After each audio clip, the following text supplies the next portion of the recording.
पिछले एपिसोड में हमने देखा था कि रॉयल फैमिली के कुछ मेंबर्स पैलेस के अंदर आते हैं जो कि यही को उसके एम्प्रेस की पोजीशन से हटाने की कोशिश करते हैं, लेकिन ये सब बातें यही को पता होती है और वो जानती है कि रॉयल फैमिली के मेंबर्स वहाँ पे आज उसे उसकी क्वीन की पोजीशन से हटाने के लिए आए हैं। इसलिए जब रॉयल फैमिली के मेंबर्स उसे फोर्स करने लगते हैं तो वो उनमें से एक को मार देती है और यही के इस बिहेवियर को देखकर उस पैलेस में जितने भी लोग होते हैं वो डर जाते हैं। फिर उस पैलेस में जितने भी मिनिस्टर मौजूद होते हैं यही उन्हें डरा कर वहाँ से भगा देती है और उस पैलेस में जितने भी लोग मौजूद होते हैं उन्हें धमकी देती है कि अगर वो इस वक्त पैलेस से बाहर नहीं गई तो वो उन्हें मरवा देगी। यही की वार्निंग को सुनकर वहाँ पे जितने भी मिनिस्टर्स होते हैं वो सब तुरंत ही पैलेस से निकल जाते हैं, लेकिन ये सब देखकर वहाँ पे रॉयल फैमिली के मेंबर्स को बहुत ज़्यादा गुस्सा आ रहा होता है क्योंकि उन लोगों ने इन सभी मिनिस्टर्स को यहाँ पर पैलेस के अंदर इसलिए बुलाया होता है कि वो इनकी मदद से यही को उसकी पोजीशन से हटा सकें। लेकिन अब यही ने उन सबको वहाँ से डराकर भगा दिया होता है, इसलिए उन लोगों का यही को उसकी पोजीशन से हटाना और भी ज़्यादा मुश्किल हो गया होता है। जब यही ये देखती है कि रॉयल फैमिली के मेंबर्स उनके प्लान के बर्बाद होने की वजह से कितने ज़्यादा गुस्सा है तो वो बहुत ज़्यादा खुश हो रही होती है। फिर यही वहाँ पे गुस्से से देखते हुए उन सबसे कह रही होती है, मैंने तुम सबको यहाँ से चले जाने के लिए कहा था लेकिन लगता है तुम लोग मेरी बात नहीं मानोगे।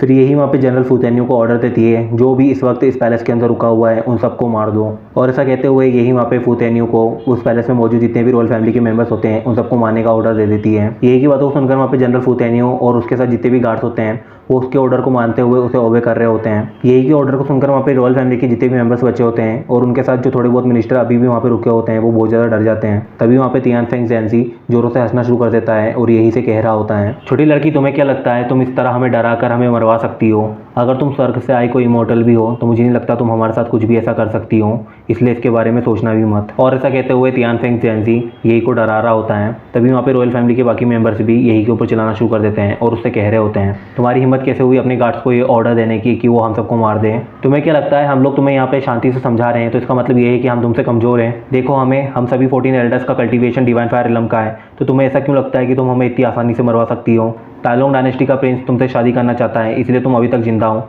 वरना हम सब मिलकर तुम्हें कब का मार चुके होते हैं। और ऐसा कहते हुए कुछ रॉयल फैमिली के मेंबर्स वहाँ पे यही के ऊपर गुस्सा कर रहे होते हैं। यही उनकी बातों को सुनकर वहाँ पे गुस्सा करते हुए उन्हें देख रही होती है। फिर वो वहाँ पे उनका मजाक बनाते हुए उनसे कह रही होती है, लगता है तुम लोगों ने यहाँ पे आने से पहले ही मेरा सौदा तालोंग डायनेस्टी के 3rd प्रिंस के साथ कर दिया है और जब तुम सबने इतनी गिरी हुई हरकत कर ही दी है तो अब तुम लोगों को मेरे हाथों से कोई नहीं बचा सकता है। और ऐसा कहते हुए यही वहाँ पे गुस्से में उन सबको देख रही होती है। यही की बातों को सुनकर वो सभी एल्डर्स वहाँ पे यही के सामने खड़े हो जाते हैं और गुस्से से उससे कह रहे होते हैं, माना कि तुम हमसे ज़्यादा पावरफुल हो लेकिन तुम एक साथ हम सबका मुकाबला नहीं कर सकती हो। और ऐसा कहते हुए वो लोग वहाँ पे यही की बेवकूफ़ी पर हंस रहे होते हैं। फिर वहाँ पे तियानफेंग ज़ेंड्रिन उन सभी एल्डर्स को ऑर्डर देता है और उनसे कह रहा होता है, जाओ इस लड़की को जिसने हमारी फैमिली को धोखा दिया है अभी पकड़ कर हमारे साथ लाओ ताकि हम इसे जल्द से जल्द 3rd प्रिंस के हवाले कर सकें। और ऐसा कहते हुए तियानफेंग ज़ेंड्रिन उन सभी एल्डर्स को यही के ऊपर अटैक करने के लिए कह देता है और उसकी बात सुनते ही वहाँ पे जितने भी एल्डर्स होते हैं वो सभी यही की तरफ अटैक करने के लिए बढ़ जाते हैं। जब वो सभी एल्डर्स वहाँ पे यही की तरफ अटैक करने के लिए आ रहे होते हैं तभी जनरल फूतेनियो, मिनिस्टर हाओ और बाकी सभी मिनिस्टर यही के आसपास आके खड़े हो जाते हैं और उन सभी एल्डर्स से लड़ने के लिए तैयार होते हैं। और वो सभी वहाँ पे यही से कह रहे होते हैं, महारानी आप बिल्कुल भी फिक्र मत कीजिए, इन सबको हम संभाल लेंगे और जब तक हम जिंदा हैं हम इनमें से किसी को भी आप तक पहुँचने नहीं देंगे। और ऐसा कहते हुए वहाँ पे जितने भी मिनिस्टर और जनरल होते हैं वो सब यही के आसपास जाकर खड़े हो जाते हैं ताकि वो यही को उन सभी एल्डर्स के अटैक से बचा सकें। यही वहाँ पे उन सभी को इस तरह खुद को प्रोटेक्ट करते हुए देखकर उनसे कह रही होती है, ये मेरा आदेश है कि तुम लोग इसी वक्त यहाँ से हट जाओ। और ऐसा कहते हुए यही वहाँ पे उन सभी को रुकने के लिए कहती हैं। फिर वहाँ पे वो सभी रुक जाते हैं और वो सब एल्डर्स भी वहाँ पे रुक जाते हैं। फिर यही वहाँ पे उन एल्डर्स की तरफ बढ़ रही होती हैं और उनसे कह रही होती हैं, इन धोखेबाजों के ग्रुप से निपटने के लिए मुझे किसी की ज़रूरत नहीं है, इन्हें मैं अकेला संभाल सकती हूँ। और ऐसा कहते हुए यही वहाँ पे उन सभी एल्डर्स को गुस्से से देख रही होती हैं और उसके जितने भी सपोर्टर्स होते हैं उन सबको वहाँ पे चुपचाप खड़े रहने के लिए कह रही होती हैं। यही की बातों को सुनकर वहाँ पे तियानफेंग ज़ेंड्रिन बहुत ज़्यादा गुस्सा हो जाता है। फिर वो वहाँ पे अपनी एनर्जी का इस्तेमाल करते हुए यही की तरफ बढ़ रहा होता है और उससे कह रहा होता है, लीसिया तुम्हारी हिम्मत कैसे हुई हमें धोखेबाज कहने की? हमारी पूरी डायनेस्टी को अपने घमंड की वजह से खतरे में डालने वाली तुम हो और तुम हम सबको धोखेबाज कह रही हो।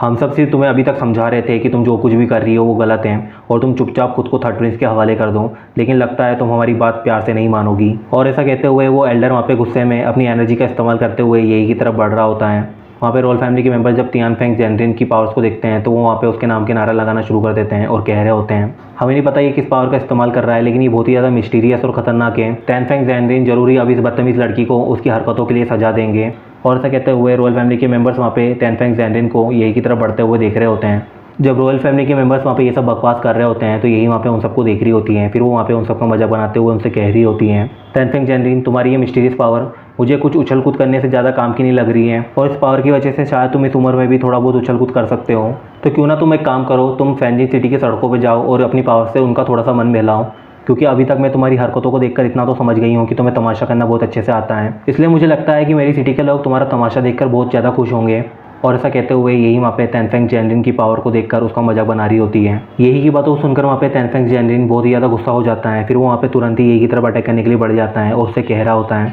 बदतमीज़ लड़की, तेरी हिम्मत कैसे हुई मेरा मजाक बनाने की। और ऐसा कहते हुए तेनफेंग जेनरिन वहाँ पे यही की तरफ अटैक करने के लिए उसके पास में आ जाता है और उसके पास में आकर उससे कह रहा होता है, बहुत हो गई तुम्हारी ये बकवास, अब मैं तुम्हारे हाथ पैर तोड़कर तुम्हारी एनर्जी को भी सील कर दूंगा, तब देखते तुम अपना ये घमंड दोबारा दिखा पाती हो या नहीं। और ऐसा कहते हुए तेनफेंग जेनरिन वहाँ पे अपनी स्वॉर्ड से यही के ऊपर अटैक कर देता है और उसकी स्वॉर्ड से निकली हुई एनर्जी ब्लेड का फॉर्म लेकर वहाँ पे यही की तरफ बढ़ रही होती है। जब यही वहाँ पे उस अटैक को अपनी तरफ आते हुए देख रही होती है तो वो उससे कह रही होती है, तुम्हें क्या लगता है तुम्हारी ये छोटी सी ट्रिक मेरा कुछ बिगाड़ सकती है। और ऐसा कहते हुए यही वहाँ पे अपनी एनर्जी का इस्तेमाल करना शुरू कर देती है और जब वो ब्लेड वहाँ पे यही के पास में आते हैं तो यही वहाँ पे अपनी एनर्जी से उन सभी ब्लेड्स को तोड़ देती है। और ये देखकर वहाँ पे तेनफेंग जेनरिन बहुत ज़्यादा हैरान होता है, क्योंकि यही ने जिस पावर का इस्तेमाल किया होता है वो डिवाइन ट्रिब्यूशन लेवल की होती है और उसे यकीन नहीं हो रहा होता है कि यही उससे इतनी ज़्यादा पावरफुल है और अब वो डिवाइन ट्रिब्यूशन लेवल तक पहुँच चुकी है। और ये सब जानने के बाद उसे वहाँ पे यही से बहुत ज़्यादा डर लग रहा होता है। फिर हमें यही को दिखाया जाता है जो कि वहाँ पे तेनफेंग जेनरिन की तरफ अटैक करने के लिए अपना हाथ बढ़ा रही होती है और उससे कह रही होती है, तुम्हें लग रहा था कि तुम मुझसे उम्र में बड़े हो इसलिए तुम मुझसे ज़्यादा पावरफुल हो,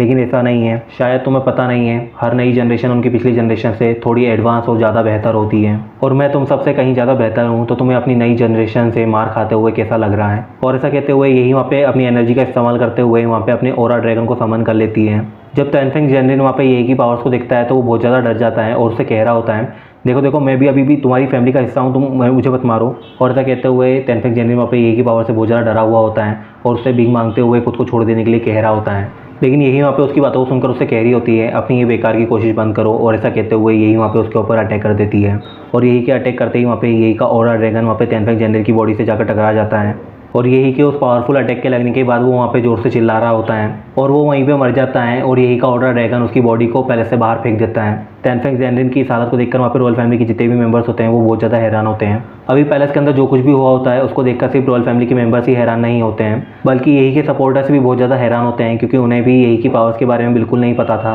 लेकिन अब यही की पावर्स को अपनी आंखों के सामने देखने के बाद वो सब समझ जाते हैं कि यही कितनी ज़्यादा पावरफुल है। और फिर यही वहाँ पे रॉयल फैमिली के बाकी मेंबर्स की तरफ देखते हुए उनसे कह रही होती है, तुम में से कोई और है जो अपनी किस्मत को ट्राई करना चाहता है। और ऐसा कहते हुए यही वहाँ पे उन सबको खुद के ऊपर अटैक करने के लिए बुला रही होती है। लेकिन यही की पावर्स को देखने के बाद उन्हें एल्डर्स में इतनी हिम्मत नहीं बचती है कि वो उसके सामने खड़े हो सकें, इसलिए वो सभी वहाँ पे उसके सामने झुकते हुए उसे ग्रीट कर रहे होते हैं और वो सब वहाँ पे यही के सामने हार मान लेते हैं और उसके सामने झुक रहे होते हैं ताकि यही उनके ऊपर अटैक ना करें और वो उन्हें जिंदा छोड़ दें। और वो सब वहाँ पे यही से कह रहे होते हैं, हमें तेनफेंग जेनरिन ने ये सब करने के लिए मजबूर किया था, हमारी इसमें कोई गलती नहीं है, अब हमें माफ़ कर दीजिए। और ऐसा कहते हुए वो लोग वहाँ पे यही से खुद को जिंदा छोड़ने के लिए रिक्वेस्ट कर रहे होते हैं। यही वहाँ पे उन सब की बातों को सुनकर तुरंत ही अपने थ्रोन पे बैठ जाती है और उन सबसे कह रही होती है, तुम जो कुछ भी कह रहे हो उससे ऐसा लगता है कि तुम लोग एक्टिंग कर रहे थे, तो मुझे समझ में नहीं आ रहा है कि तुम तेनफेंग के साथ मिलकर जो कर रहे थे वो एक्टिंग थी या जो तुम अब कर रहे हो वो एक्टिंग है। लेकिन चाहे जो हो, मुझे लगता है तुमने तेनफेंग जेनरिन के साथ मिलकर काफ़ी सारे गलत काम किए हैं, तो तुम्हें अभी भी उसका साथ देना चाहिए। और ऐसा कहते हुए यही वहाँ पे अपने हाथों में अपनी हेवनली एनर्जी से एक ऑर्ब को फॉर्म कर लेती है और वो उन सबको देखते हुए उनसे कह रही होती है, हर चीज़ की एक कीमत होती है और मेरा आदेश ना मानकर जो तुमने मेरी डिसरिस्पेक्ट की है उसके लिए तो तुम्हें कीमत चुकानी ही होगी। और ऐसा कहते हुए यही वहाँ पे उन सबको डरा रही होती है। तो यही की बातों को सुनकर वो लोग वहाँ पे जो अभी तक उससे माफ़ी मांग रहे होते हैं वो एक दूसरे से चिल्लाते हुए कह रहे होते हैं, भागो यहाँ से वरना हम सब मारे जाएंगे। और ऐसा कहते हुए वो लोग वहाँ पे यही से डरते हुए वहाँ से भाग रहे होते हैं और यही वहाँ पे उन सबको इस तरह भागते हुए देखकर उनसे कह रही होती है,